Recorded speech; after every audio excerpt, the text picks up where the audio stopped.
Camila, what's going on? Why are you out here so late at night dressed like that? You must be freezing. After leaving my daughter at my in-laws, I arrived to pick her up and found her wobbling at the gate, shivering from the cold and looking like she might faint any second. Grandma told me to get out because I was being picky about food. I've been out here for a long time. Mom, I'm so cold. With that, Camila lost consciousness and had to be rushed to the hospital. How did it come to this? My mother-in-law, seemingly oblivious and without any ill intentions, left her grandchild outside. What happened to her next is, my name is Evelyn, 40 years old. I've been married for 7 years and have a 5-year-old daughter named Camila. My husband, Henry, is 42 years old. We met at a friend's wedding reception and immediately clicked. After dating for a year, we got married. Henry's family consists of his mother and his sister, Eleanor. We live about 15 minutes away from Henry's family home, and Eleanor also lives nearby. Henry's father passed away from an illness 5 years ago. Since then, Henry's mother has been living alone, frequently seeking help from Eleanor. Fortunately, Henry and I haven't had to intervene much. To be honest, I find it a bit challenging to get along with my mother-in-law. It's a relief that Eleanor is around. When we went to introduce ourselves after getting engaged, while my mother-in-law greeted us with a smile, I could sense she wasn't truly welcoming me from her expressions and behavior. Back then, my father-in-law was still very much alive and was the gentle type. He told me he was delighted that I was joining the family, and he remained kind to me.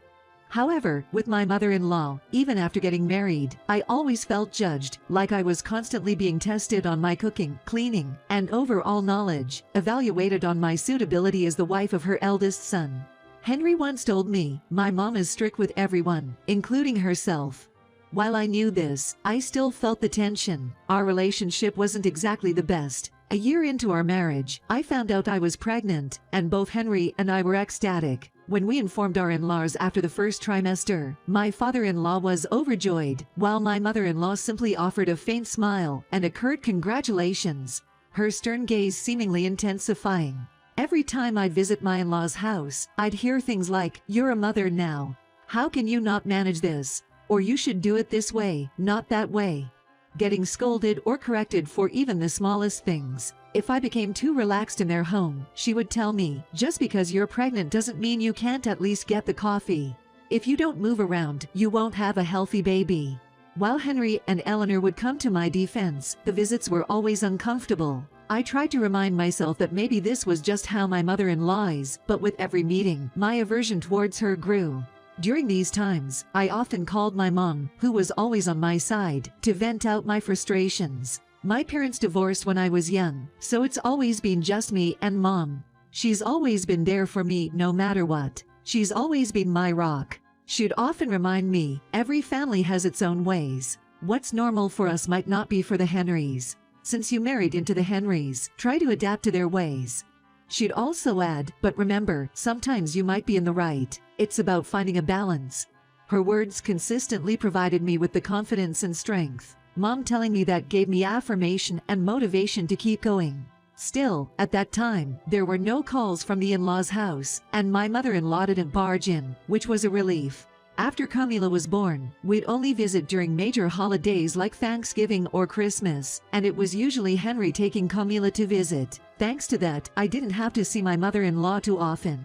Things continued like this until Camila turned 5. That's when Henry had to go on an international business trip for a week. It was the first time Henry would be away for so long, but I was determined to manage. I'd started a part-time job at a local grocery store around the time Camila started kindergarten, so I tried to plan everything out to ensure things ran smoothly while Henry was away. During that week, I decided to rely on whatever resources I could and stocked up on various items while Henry was around. From frozen dinners for emergencies to candies and everyday necessities, I made sure I had everything so I wouldn't have to go shopping, and meals could be prepared quickly. On the day of departure, Henry said, "I'll be away for a week, but you can reach me anytime. Just drop me an email. Please take care of Camila," and left. Despite a few minor hitches, things went smoothly up until the 5th day, thanks to Camila being well behaved. Then came the 6th day. After dropping Camila off at preschool, on my way back from work to pick her up, I received a call from an unknown number. Answering it, I learned it was from the hospital. My mom had been in a car accident and needed emergency surgery, and they urged me to come immediately.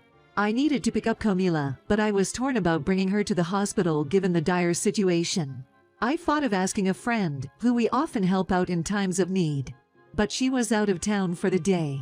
I tried reaching out to Eleanor, but she was at work and couldn't answer her phone. Reluctantly, thinking she might not be too pleased, I decided to contact my mother-in-law during the emergency, even though I wasn't sure about her response. However, she readily agreed, saying, "If that's the situation, I'll take care of Camila. I've just learned that my mom was rushed to the hospital. I need to go right away. It might take till late in the evening. Can you stay at grandmother's place till then?" When I went to pick up Camila from preschool and told her the situation, she replied obediently, "Okay." I rushed home, packed Camila's favorite toys and candies into a backpack, left her with my in-laws, and sped to the hospital. Upon arriving, my mom was still in surgery. The hospital staff briefed me, and I also spoke to the police. Before I knew it, 3 hours had passed. After all the discussions, my mom's surgery was done, and the doctor said, everything went smoothly. Let's keep an eye on her for now. I felt a huge sense of relief. Mom had broken bones in 3 places, and there were some internal injuries, but they said she'd likely recover steadily if her condition remains stable. While waiting by my mom's side, she opened her eyes about an hour later. When I called out, "Mom," she replied, "Evelyn, were you with me all this time? How's Camila doing?" A mix of relief that Mom was okay and concern for Camila made tears roll down my face. It was 9 p.m. when I checked the time. I figured Camila would be decked into bed by now. But as I neared the in-laws' place, I saw a familiar figure. To my shock, Camila was standing alone outside the in-laws' front gate. I quickly stopped the car and ran to her. Shivering from the cold, she looked ready to collapse. "Camila, what happened? Why are you out here, especially so late and in this cold?"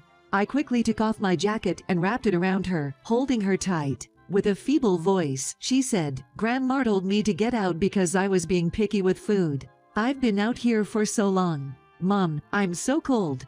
Her words trailed off as she lost consciousness. "Camila, stay with me. Camila." I rushed into the in-laws' house shouting, "Hello, Mom." But she snapped, "What's all the commotion?" "Blankets. Please, anything warm now," I yelled and quickly dialed 911. Camila was taken to the hospital by ambulance. Neighbors who had heard the siren came out. My mother-in-law apologized, "Sorry for the disturbance. It seems she called in a rush, but everything's fine. Please don't worry." While Camila was being examined, I was beside myself, wondering what would happen if something was truly wrong with her. How long was she left outside? It was a chilly night on a quiet street, probably without anyone passing by. How cold and lonely she must have felt. I blamed myself for leaving her with the mother-in-law. After a while, I was called into the consultation room. "Is Camila okay?" I asked tearfully, and the doctor began, "Your daughter's condition is..." His voice trailed off. I paled, thinking the worst, and whispered, "This can't be real." But the doctor, just by looking at the medical chart and images, reassured, "Camila had hypothermia, but she's on the mend and there shouldn't be any lasting symptoms. Evelyn, please relax." It was decided that Camila should be admitted for the night just to be safe, and if all goes well, she could be discharged tomorrow. Tears of relief flowed. Normally, this hospital doesn't allow companions to stay overnight, but they were concerned that Camila might panic if she woke up alone. Since it would only be for a few hours until morning, they allowed me to stay by her side. I wanted to call Henry directly, but due to the time difference, I decided to email him. A few hours later, received a reply from Henry, stating that he would come straight to the hospital once he returns home. By morning, Camila woke up without feeling ill and was able to eat properly. She got the green light for discharge from the doctor. Around noon, as we were processing the discharge papers, a distant voice shouting, "Camila," could be heard. It was Henry. "Daddy."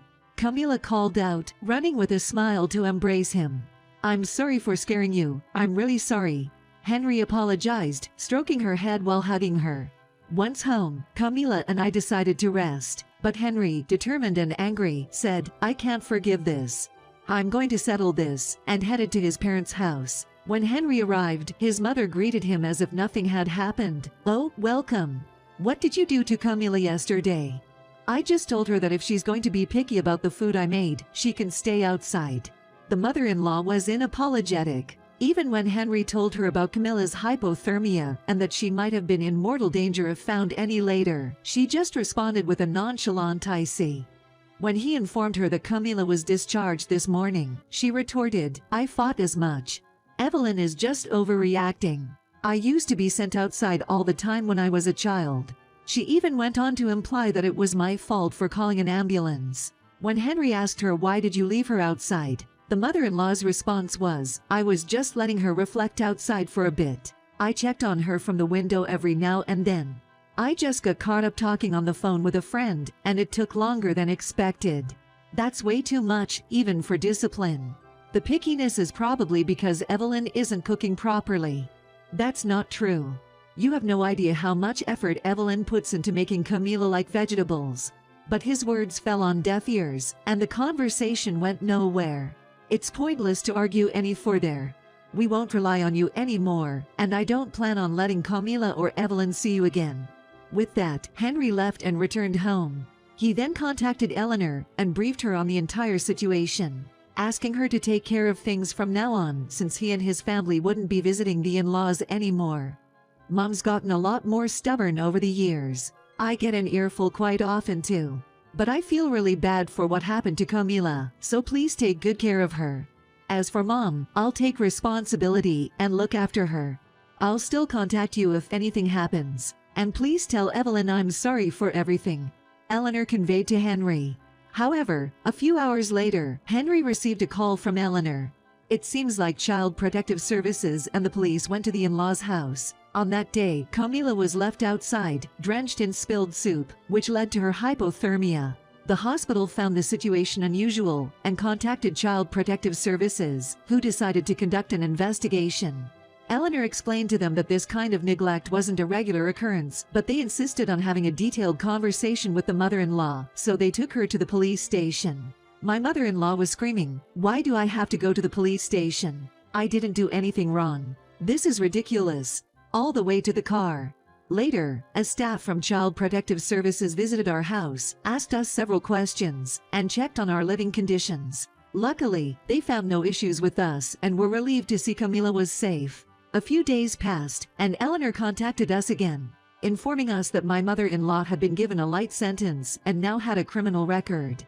What my mother-in-law did was indeed inexcusable. The word got around the neighborhood, and she is feeling quite embarrassed. She doesn't seem to be truly remorseful for her actions, but being taken to the police station seemed to have shocked her.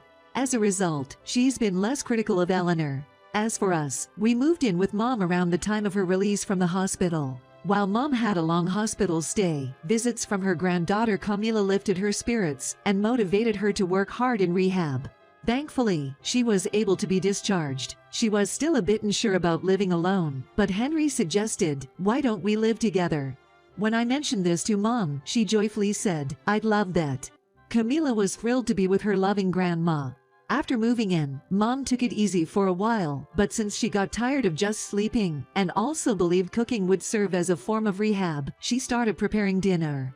Surprisingly, Camila, who used to be quite picky, started saying, "I'll give it a try," to Mom's dishes. Now, she often asks for seconds, saying, "All the food Grandma makes is delicious." Just seeing Mom and Camila happy and laughing in the same house makes all my fatigue disappear. Henry smiles seeing me, Mom, and Camila having a good time, saying it's lively and nice.